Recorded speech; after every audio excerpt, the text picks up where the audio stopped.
'Salar' movie break ఈవెన్‌ని సొంతం చేసుకోగలదా? ఎందుకంటే ఈ మూవీ యొక్క డ్రాప్స్ రోజుకి ఎక్కువ అవుతున్నాయి. అలాగే ఇంకొక 2 డేస్‌లో ఈ మూవీకి హింగ్ చేసిన ప్రైజెస్ అనేవి డ్రాప్ కాబోతున్నాయి. ఒకవేళ ఈ మూవీ బ్రేక్ ఈవెన్‌ని సొంతం చేసుకున్నా కానీ ప్రాఫిట్స్‌లోకి వెళ్ళలేదు. ఎందుకంటే సంక్రాంతికి చాలా పెద్ద మూవీస్ రిలీజ్ కాబోతున్నాయి. థియేటర్స్ అనేది తక్కువ అవుతాయి. 'Salaar' movie worldwide 4 days collection చూసుకున్నట్టయితే మొదటి రోజు రికార్డ్ స్థాయిలో 167 కోట్ల గ్రాస్ 98 కోట్ల షేర్ సొంతం చేసుకుంది. ఇక రెండో రోజు 50% కంటే ఎక్కువ డ్రాప్ అయి 84 కోట్ల గ్రాస్ 45 కోట్ల షేర్‌ని సొంతం చేసుకుంది. ఇక మూడో రోజు 79 కోట్ల గ్రాస్ అలాగే 42 కోట్ల షేర్ సొంతం చేసుకుంది. నాలుగో రోజు క్రిస్మస్ హాలిడే కావడంతో 68 కోట్ల గ్రాస్ 37 కోట్ల షేర్ కలెక్ట్ చేసింది. టోటల్ వరల్డ్ వైడ్ గా ఈ మూవీ 400 కోట్ల గ్రాస్ 223 కోట్ల షేర్ సొంతం చేసుకుంది.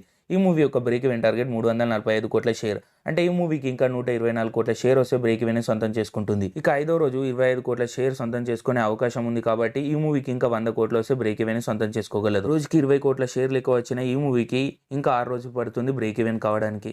అయితే 6 రోజుల్లో చాలా పెద్ద మూవీసే రిలీజ్ కాబోతున్నాయి. ఒకవేళ బ్రేక్ ఈవెన్ సొంతం చేసుకున్నా కానీ ప్రాఫిట్స్‌లోకి వెళ్ళలేదు ఈ మూవీ. బ్లాక్ బస్టర్ టాక్ వచ్చినంత మాత్రాన మూవీ హిట్ అయినట్టు కాదు. కలెక్షన్స్ వస్తేనే మూవీ హిట్ అయినట్టు. ఈ మూవీ బ్రేక్ ఈవెన్ అవ్వగలుగుతుందా? ఒకవేళ బ్రేక్ ఈవెన్ అవుతే ప్రాఫిట్స్‌లోకి వెళ్ళగలుగుతుందా? లేకపోతే ఈ మూవీ 1000 కోట్లు కొట్టగలదా? కామెంట్ బాక్స్‌లో కామెంట్ చేసేయండి.